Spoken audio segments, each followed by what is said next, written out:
আমি তো শিক্ষিত ভাই, আমি অশিক্ষিত না, আমি inter second year running. So আমার ওয়ার্ড দেখলে আমি বুঝি, আর আমি প্রচুর ইংলিশে টাইপিং করি। অ্যাট এ সময় রিলেশন টাইমে আমি প্রচুর। আমি বলতেছি M O T H E R, motor না মেন্টাল? মোটর। আসলে আপনার ব্যাকগ্রাউন্ড স্টাডি কতটুকু, এডুকেটেড পারসন, এই বিষয়গুলো জানতে গেলে একটু যদি ক্লিয়ার করে দিতেন। আমি হচ্ছি ইন্টার সেকেন্ড ইয়ার রানিং, রাজধানী আইডিয়াল কলেজ রামপুরায় ইন্টারে পড়ছি। আমি এখনো বাচ্চা, ছোট মেয়ে। আচ্ছা, আমি একটা ওয়ার্ড ধরতে চাই, আপনি বলতে পারবেন কিনা? আমি কি বলবো? হ্যাঁ, শিওর। আচ্ছা, খুব সহজ এবং সিম্পল হচ্ছে, বলে দিচ্ছি। বি এ এন জি এল এ। কি হলো? বলাকা নাকি বুবলি হলো? বলাকা। বলাকা? হ্যাঁ। শিওর? হ্যাঁ, sure. Wait a minute. Who are you?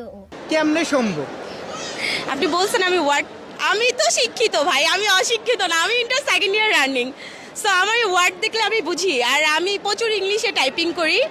At a সময় রিলেশন টাইমে আমি প্রচুর চ্যাট করতাম বয়ফ্রেন্ডের সাথে। আচ্ছা, আচ্ছা। সব ইংলিশেই করতাম। সো ওইটার থেকেই বললাম। আচ্ছা, আরেকটা ধরবো, লাস্ট। আর ধরবো না, মানে আরেকটা দেখে এটা পারেন কিনা। Sure, okay. আচ্ছা আচ্ছা, এবার আরেকটা ধরতেছি। F R I E N D. কি হলো? এটা আর বলতেছি না আমি। কি আসবে?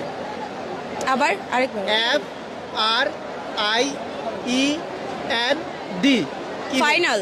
ফাইনাল? শিওর? শিওর, আপু শিওর? এটাই মনে হচ্ছে ফাইনাল। কেমনে সম্ভব? কেমনে সম্ভব? মানে আপুরে যেটা প্রশ্ন করতেছি এটাই সাথে সাথে আনসার দিয়ে দিচ্ছে।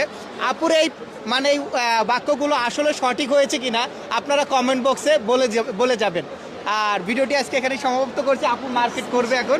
থ্যাংক ইউ আপু। Thank you, welcome. Thank you.